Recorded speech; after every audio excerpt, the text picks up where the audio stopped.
Hope everything's good. This meeting is being recorded. Everything's good. Well, my phone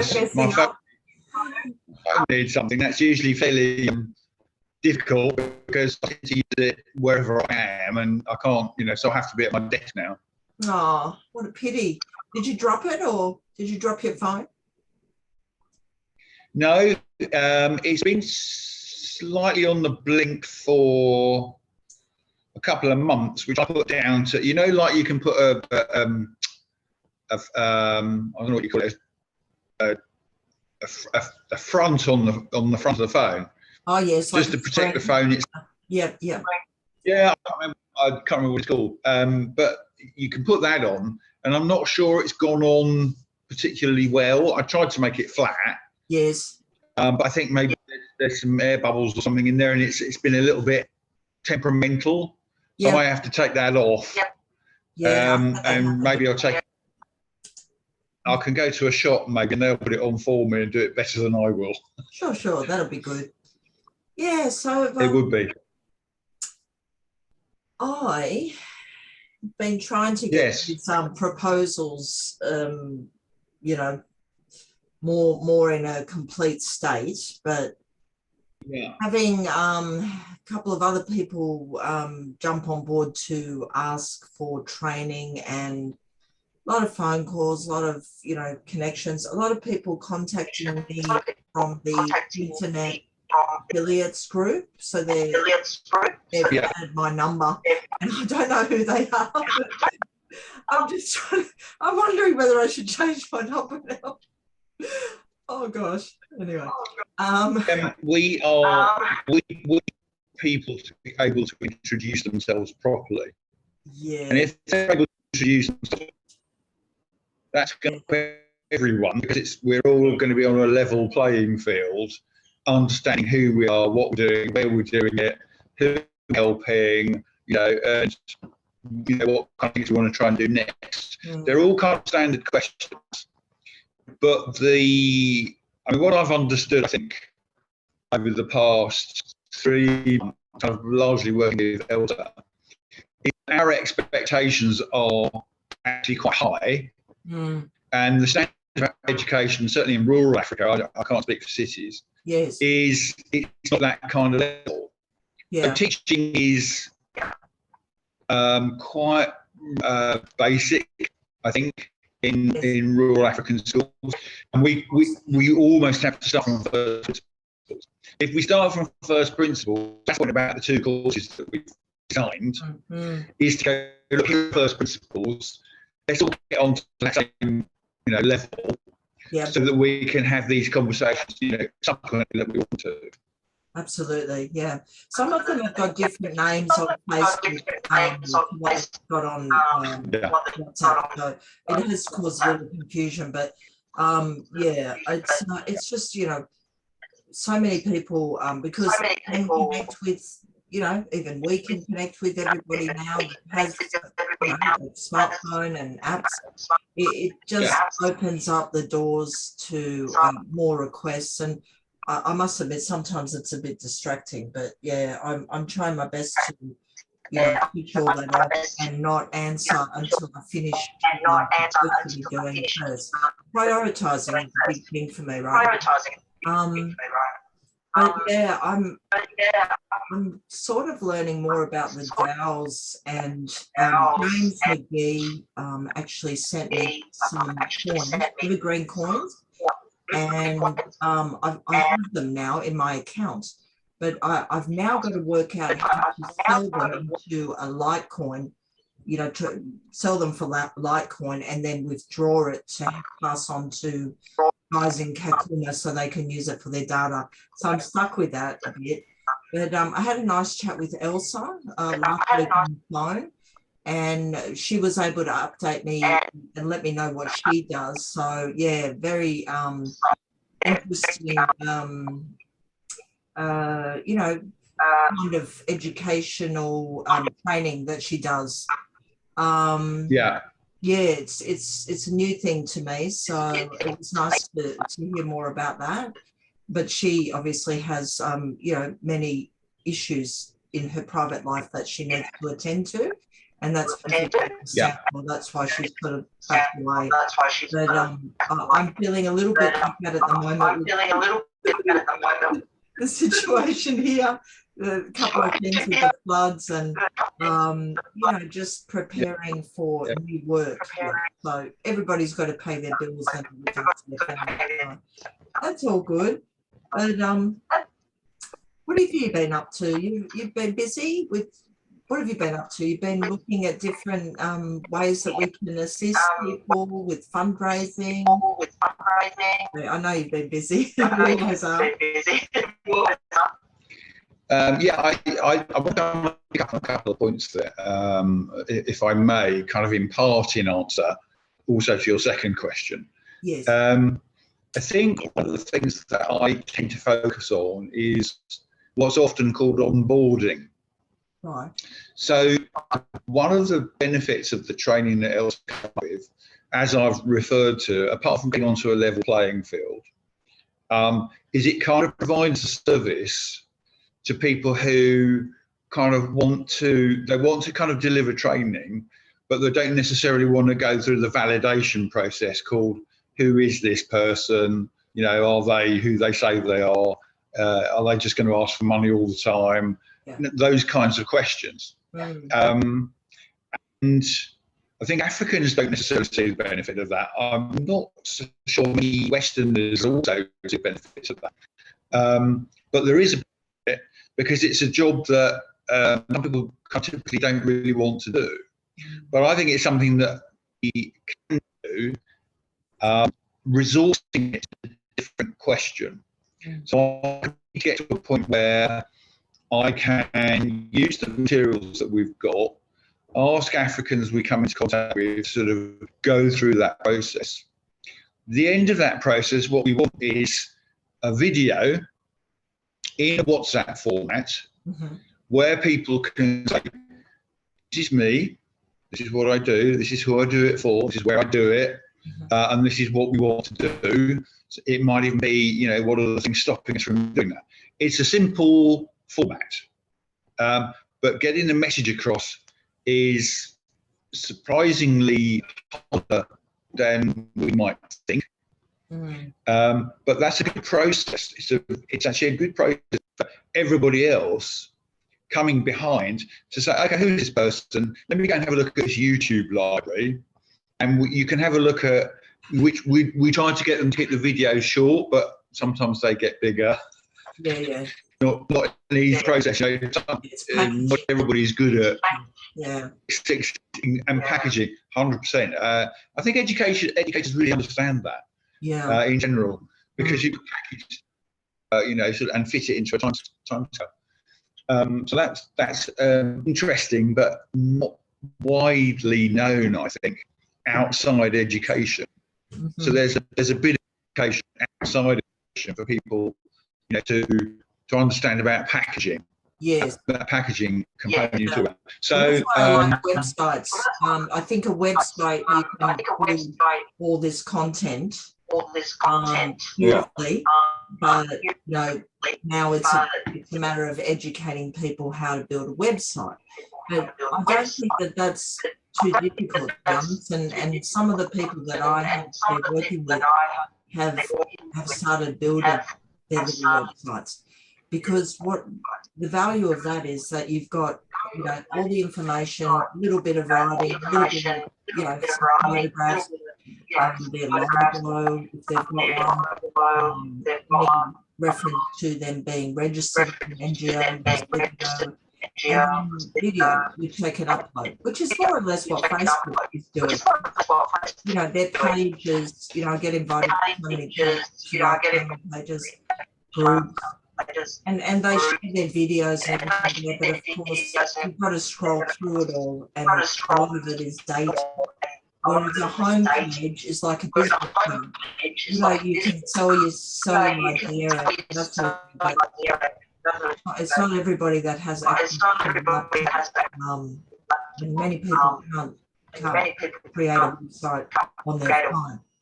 but I like the idea of, I've been showing what you've been advising, and that is to get a video in place that, shows what they do. But I'm taking it one step further and saying if you've got a website, that would be much more valuable, because then if I'm sending out a funding proposal to somebody, I can put their website link on there, and that, it looks more professional, I guess, especially if they're claiming that they've been working on these activities for 5, 10 years.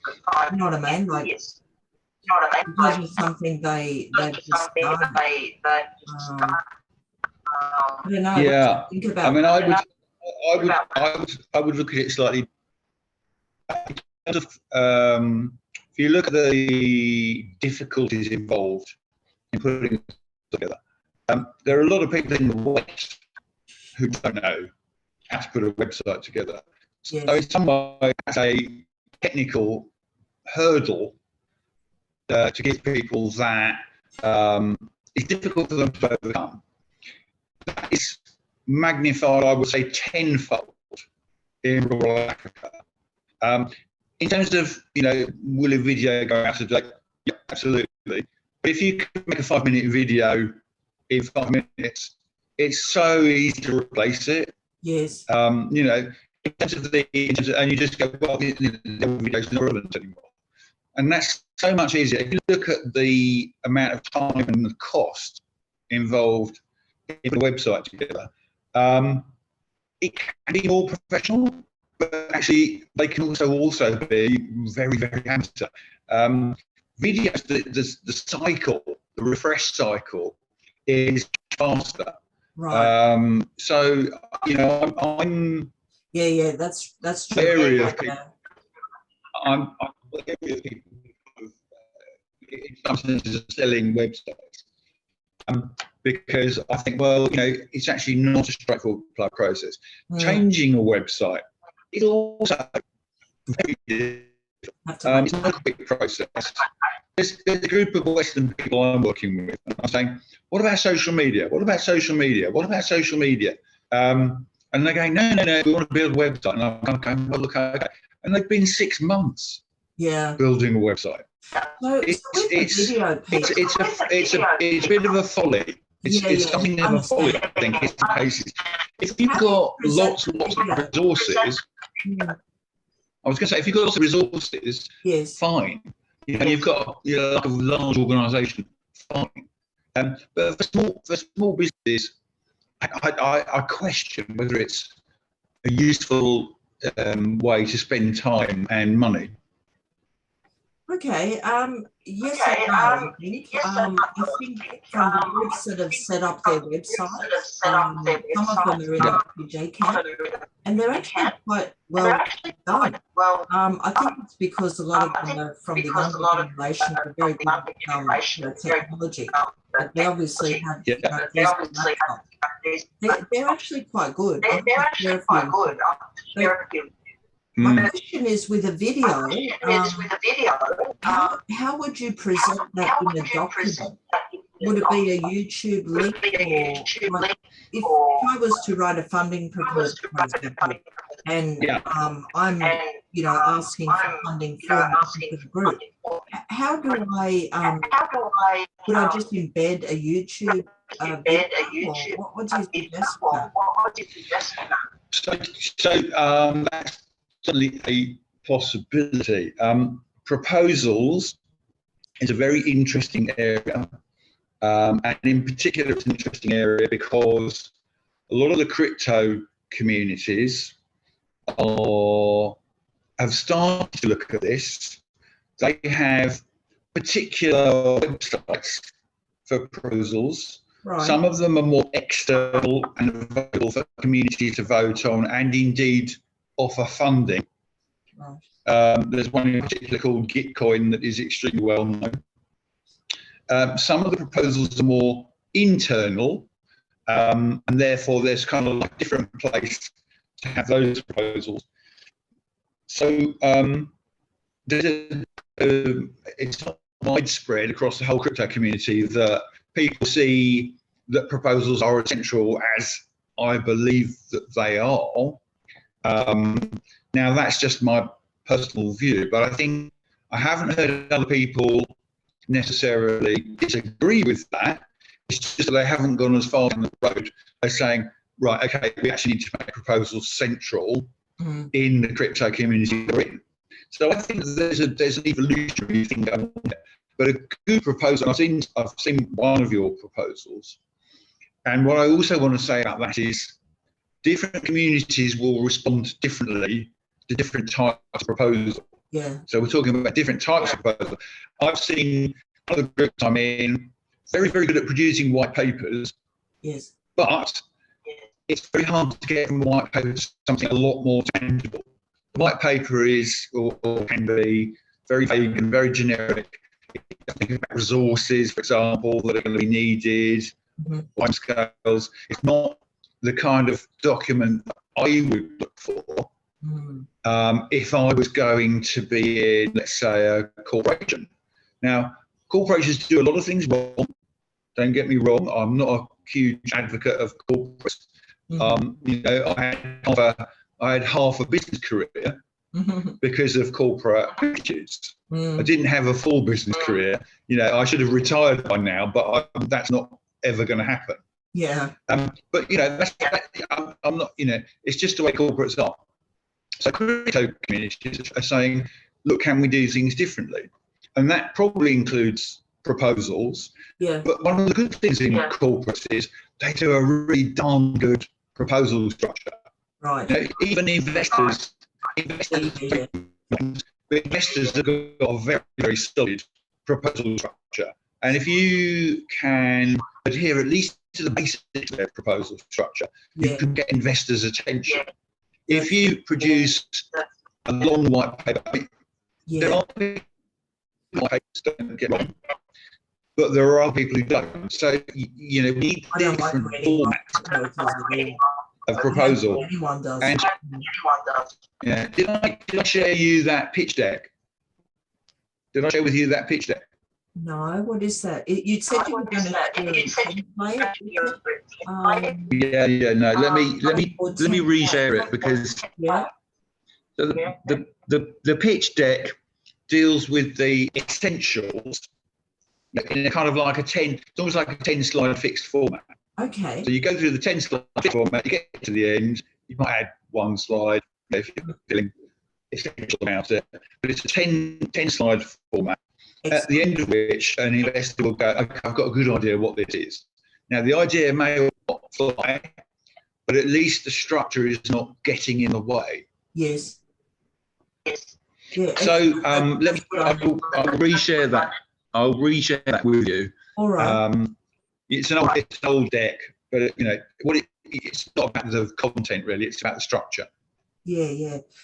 With DAOs, with these 7 groups that we've been chatting about, Yes.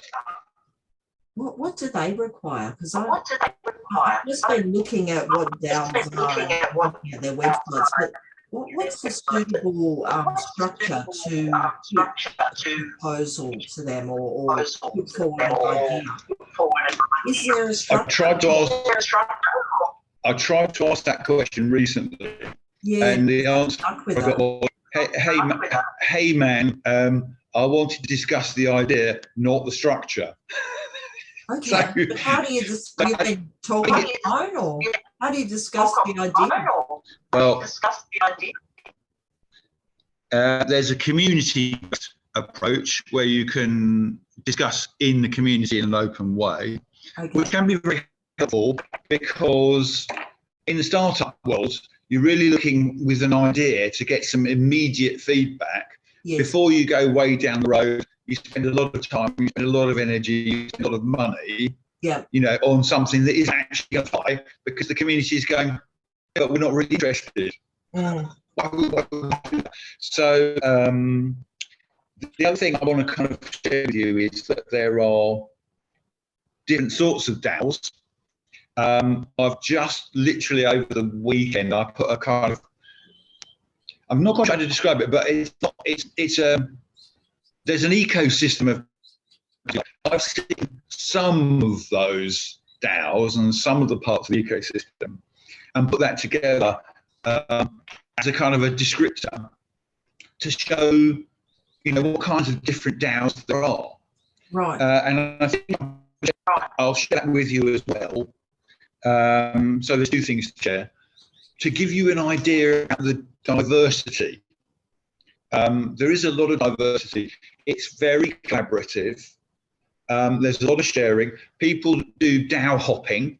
Right. So they hop in and out of DAOs. You can hop in, you can hop in. What do you mean by like, that, Liz? What, hop in and hop out? How do you mean? So there are chat forums. There are people working on projects. Yeah, chat forums. There are people working on ideas. They will seek approval through proposals. If the proposal passes, it will turn into a project because it's required funding, and the project can turn into a product or a service. Right. Okay. So there's a stream of stuff flowing through DAOs and out the other side into the wider DAO to DAO, as it's called, community. People, of course, if you can drop into a DAO and go, okay, hi, what's happening? People tell you, you get an idea. You know, I keep saying to them, have you got service flyers? Tell me what the DAO does on a one-page, ideally, you know, piece of A4, ideally, Yeah. or at least point me towards Twitter. You've got your kind of your monthly or your weekly update on what's going on.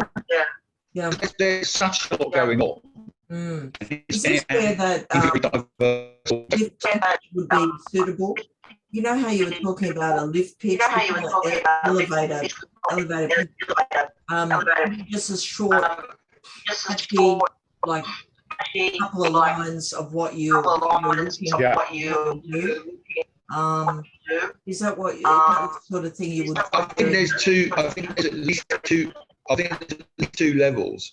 One is kind of short, punchy, you know, can I grab your attention? Yeah. And the other one is what you've done, where actually you can see there's a heck of work on it. But that's kind of like stage two.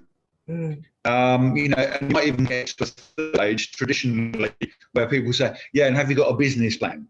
You know, like, I want to see the spreadsheet, have you got numbers, that type of discussion. Yes, okay. So there are different documents that we need. And I think in the first instance, the idea is the important thing and will it grab people's attention. So it then becomes an art form about how much detail you to continue attention. Sorry, I didn't hear that very well. It was dropping out a bit. The line was dropping out. Could you repeat that last bit? Yeah. Is it then? Yeah. So it becomes an art form. Yeah. Where you have to gauge with the person that you're talking to. Are they interested in a kind of like a high level view of something, or do they need that degree more detail? And it's kind of not easy necessarily to tell on a person-to-person basis, but ideally, if they ask, then you know you're kind of into the next stage. Right. You don't want to blow the next stage by kind of going too far or not going far enough. There's an art form to it. Yeah. And it's conversational. And if you can find somebody who's willing to have a conversation about it, that's a big plus. Sorry, that. Yeah, of course. Okay, that where's my thumb going? Frozen. So you know, it's becomes more of an art than a science. Yeah. There It's easier to meet somebody face to face and talk to them about it. Yes. Once you could have dialogue, present it. then you start to get better feedback about I go high, do I go low, do I go in the middle, where do I go? Yeah. Now the other thing,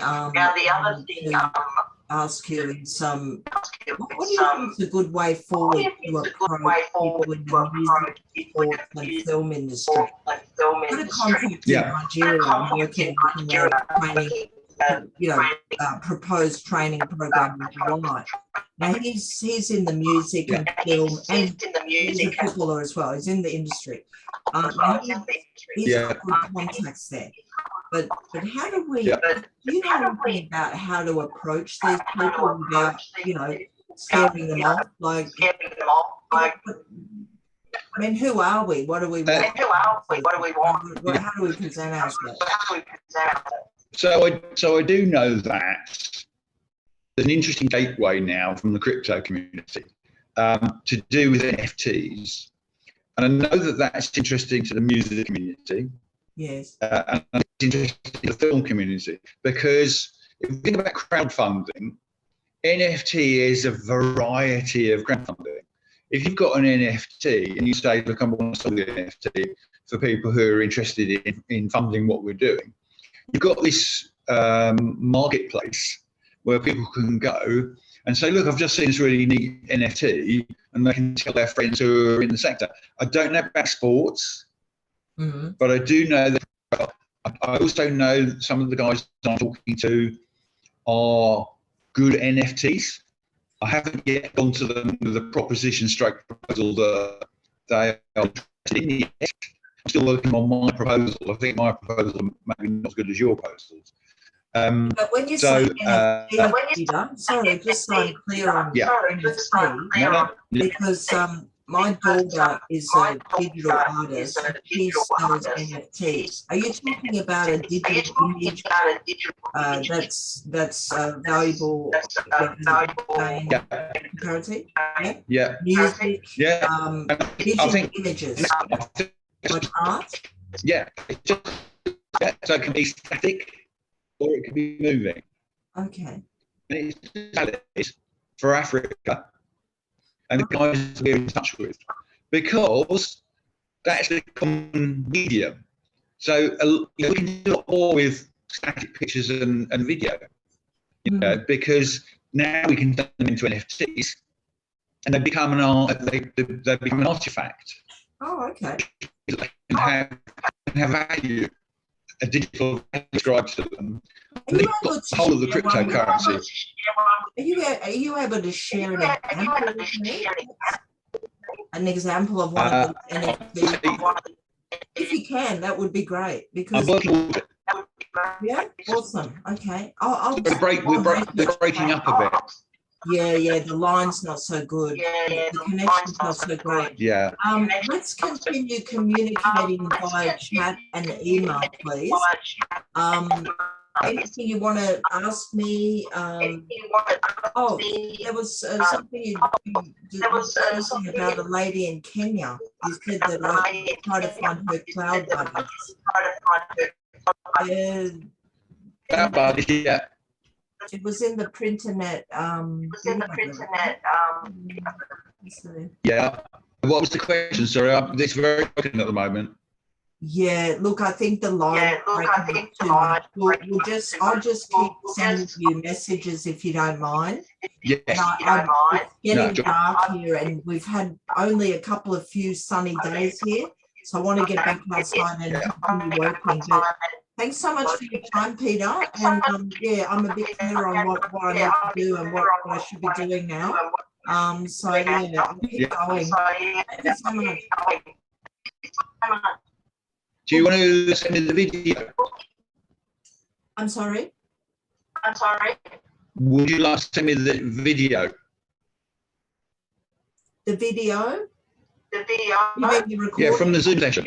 Oh, yeah. I've recorded it and I'll send it to you. Absolutely. Yes. Oh, one last question, please, Peter. Yeah. If anybody is involved in activities, okay, can I request that they post their video on the Printernet video WhatsApp group? Can I just add them to the group? What do you suggest? Would that be all right? It's Facebook, because Facebook keep their videos inside Facebook. Which group, sorry? Is that the collaborative leaders? No, Facebook, across all of Facebook. So Facebook are very protective of Facebook videos. WhatsApp are much easier to share and move on to other platforms. Okay, so just on their page. Okay, so just on the page. Just in the WhatsApp group. WhatsApp group. Yep. Yeah. Okay, I'll get a clarification for you from my text because I'm having trouble hearing you, unfortunately. It's the bad connection today. Catch up with this game. Catch up with this game. Cheers. Ciao, ciao. Lovely talking to you, Rosanna. Lovely speaking with you Bye. as well. Thanks. Thanks. Bye. Bye. Bye. Bye.